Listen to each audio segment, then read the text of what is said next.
I'm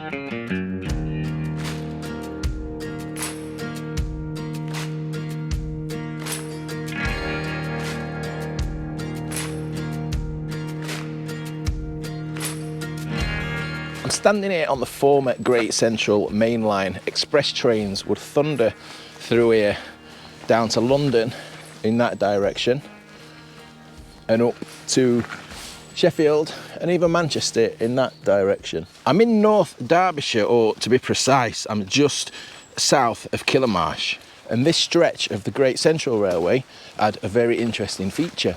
Now, the Great Central Railway had a problem in that it was trying to promote itself as a fast way to travel and a fast way to move mail up and down the country. We're talking long distance express trains here. I can't come near it without showing you this fella. This old signal post, LNER era, I believe, installed in 1936. It's proudly alongside the old railway line. Look at all the fittings still on there. I love this, I absolutely love this.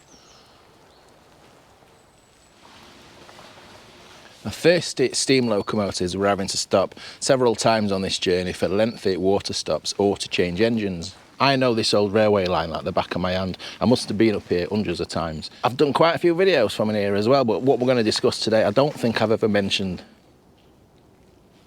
To begin this story, we need to go way back before the Great Central Railway was even a thing. The chief mechanical engineer for the London and North Western Railway, John Ramsbottom, a very clever man. Now, we've been trying to solve the same problem, but decades earlier. So John and the LNWR's problem was that they were trying to speed up getting mail out to Ireland, the Irish mail train. Now, John patented and installed a new technology on the North Wales coastline, and that was in the 1860s, and that was with the aim of speeding up services between Chester and Holyhead to just a little over 2 hours.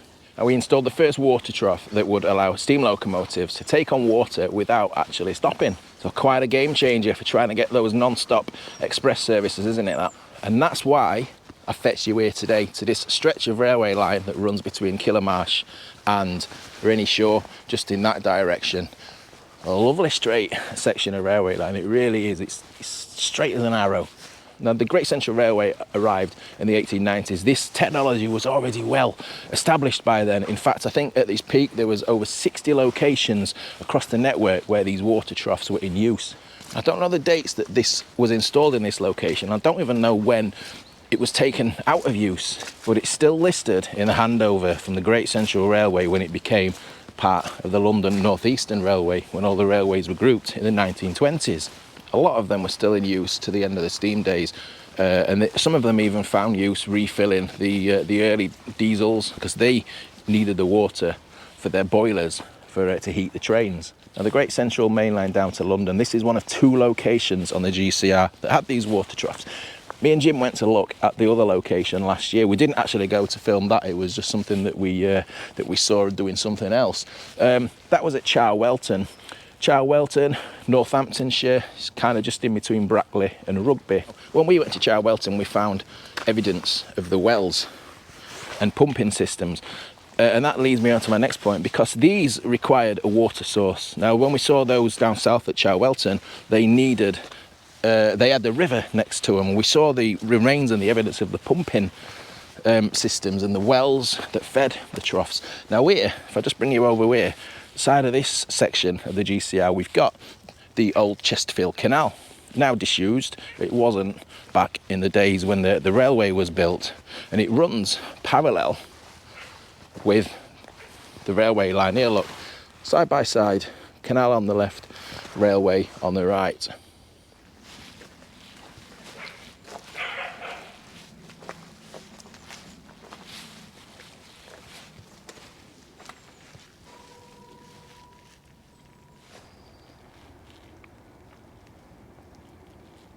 So when I said that there was no remains of the water troughs, that's technically true. However, we do still have evidence, from what I understand, that was related to their use.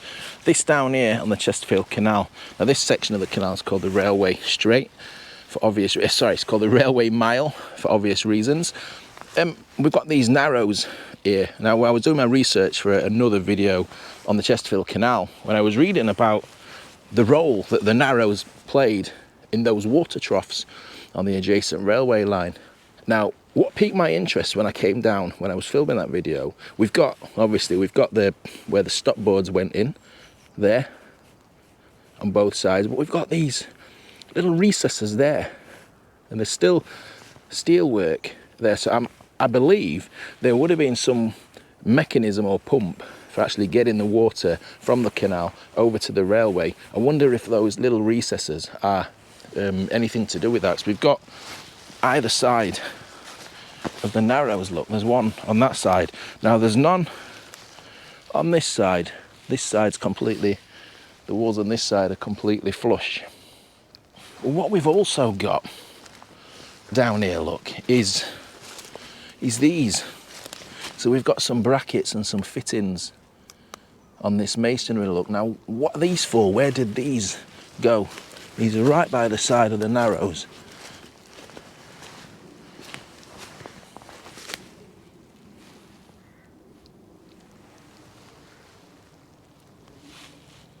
And I've never noticed this before. I've never ventured this far over, look, but we've got a culvert down there, or the exit of a culvert, look, haven't we?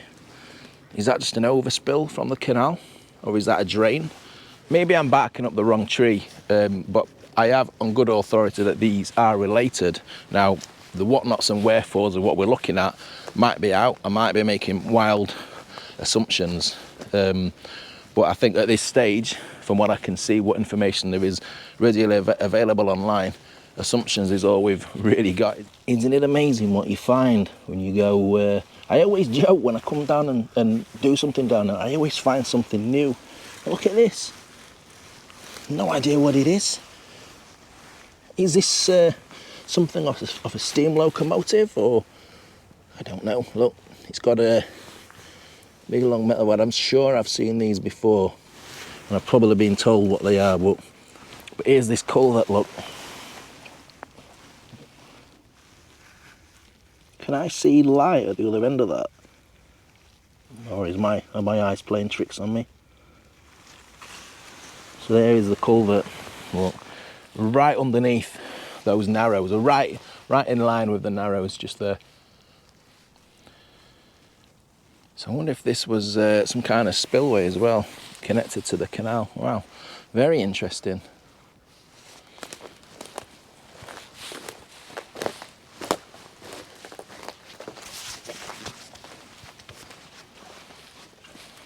Ah, right. Sorry, I didn't see that before. So that's the other end. That's the other end of that culvert, isn't it? It's just coming out the bottom of the canal there. Yeah, brick there. KBC Killamarsh.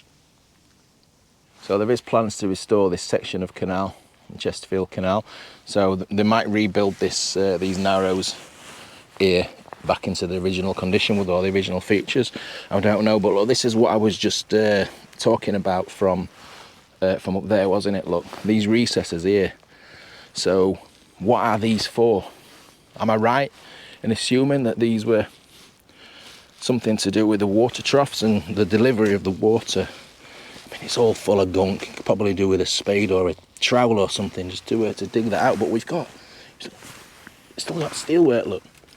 Is that wrought iron? So obviously there was some kind of gate or something on here. It's a lot deeper than I thought. That I've just taken that brick off, but there's just more bricks chucked underneath there. Anyone know about this? There might be, sinking into an hole. There might be someone who was up on the Killamarsh history on this area who knows exactly what it is. I've not seen any photographs or anything. I've not even been able to find any photographs of these water troughs through this location, so it's all a little bit of a mystery, but an interesting mystery. So full of history around here. This is why I love it so much around here. I mean, I've never even noticed that culvert before. I always joke, every time I come down here, I see something new. I understand that the troughs near Killamarsh were just under half a mile long. Now, there's a lot of physics behind all this, around optimum speed and water flow, etc. Now, I'm nowhere near intelligent enough to understand all this, so I'll keep it high level. But on the Loco's tender, a scoop would be lowered into the trough by the fireman. Trial and error found that the optimum speed for flow rate and volume was between 40 and 50 miles per hour. Anything less or more was not as efficient, and when to lower and raise the scoop was also something of a finely tuned skill. Refilling the troughs between trains worked a little like a toilet cistern from line-side water tanks. You'll see me obliviously stumble across remains from these in a short while.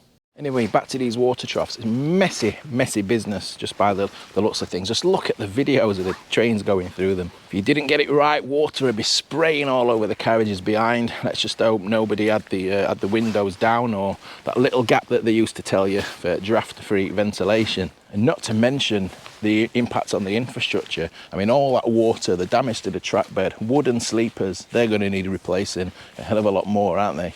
Can you believe it? I turned my back for 30 seconds to grab some photographs, and a little robin's munching away on my flapjack. Straight across, the Narrows are just the other side of the railway line. We've just crossed the track bed here, and there's these hollows, and it's just filled with discarded bricks, red bricks. I mean, look, that tree is built around some kind of, look, something was here. There was some building or something here, wasn't there, in this hollow? Look, it's still got parts of the constructions there, look, and whatever was under that tree. It's like a step or something. And then there's a pipe here. And I've never had the need to venture. Is that old or is that new? It's fairly permanent anyway. Well, yeah, interesting. And there, look, as well. Definitely something here.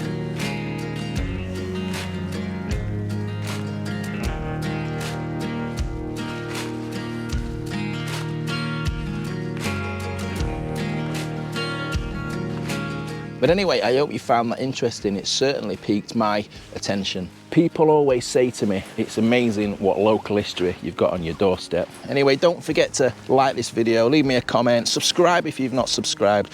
Do lots of railway related videos, disused railways, history, things like that. Cheers to all my Charwelton members. Anyone who buys me a coffee, sends me a super thanks, really helps me out getting out and about the country, doing the videos. So cheers for watching, take care, we'll see you on the next one.